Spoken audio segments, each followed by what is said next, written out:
তিন দশকের মধ্যে সবচেয়ে বড় মাত্রায় ভূমিকম্প অনুভূত হলো দেশে। ভূমিকম্প পর্যবেক্ষণ কেন্দ্র বলছে 5.7 মাত্রার এই কম্পন ছিল হিরোশিমা নাগাসাকির অ্যাটম বোমা বিস্ফোরণের মতো। তারা বলছে দেশে ভূমিকম্পের সবচেয়ে ঝুঁকিতে রয়েছে সিলেট অঞ্চল।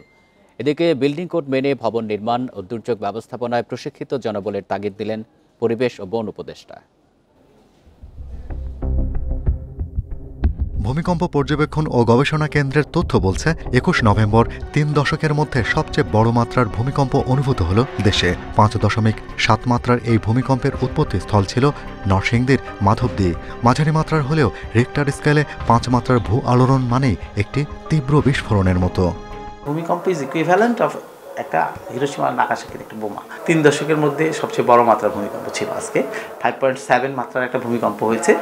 এটা একটা মাঝারি মানের ভূমিকম্প। পর্যবেক্ষণ কেন্দ্র আরও বলছে ভূমিকম্পের পূর্বাভাস দেওয়ার মতো প্রযুক্তি নেই বাংলাদেশে।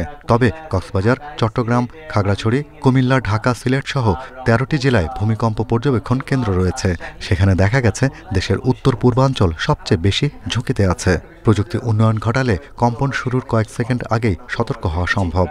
টেকনোলজিটা খুব আমি বলবো না যে খুব রকেট সায়েন্স, বা এর আগে যে জিনিসটা লাগবে সেটা হলো আমাদের বর্তমানে যে 13টা ভূমিকম্প পর্যবেক্ষণ গবেষণা কেন্দ্র আছে, আমাদের আসলে আরও বেশি আমাদের এই সিস্টেমটাকে আসলে মডার্নাইজ আমাদের করতে হবে। রাজধানী সহ ঘনবসতিপূর্ণ এলাকায় ভূমিকম্পের হতাহতের ঝুঁকি বাড়ছে।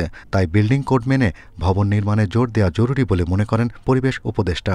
দুর্যোগ মোকাবেলায় প্রশিক্ষিত জনবল গড়ে তোলার উপর জোর দেন তিনি। দুর্যোগ যখন অনেক বেশি শক্তিশালী হয়ে যায় তখন আপনি আসলে করবেনটা কি? আমরা দেখি যে একটা সাধারণ অগ্নিকাণ্ডেও, সাধারণ বলবো না, একটা বড় ধরনের অগ্নিকাণ্ডেও যদি আমাদের ফায়ার সার্ভিস যখন যায় তাদের ভলান্টিয়াররাও কিন্তু মারা যায়। তার মানে আমাদের প্রশিক্ষণের আরও বেশি প্রয়োজন আছে।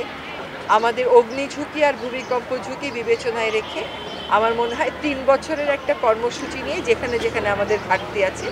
ভূমিকম্প পর্যবেক্ষণ কেন্দ্র বলছে মাঝারি থেকে তীব্র মাত্রার ভূমিকম্পের পর বেশ কয়েকদিন ছোট মাত্রার কম্পন হতে পারে। তাই নগরবাসীকে নিরাপদে চলাচলের পরামর্শ তাদের। Shahriar Anirban, independent news, Dhaka.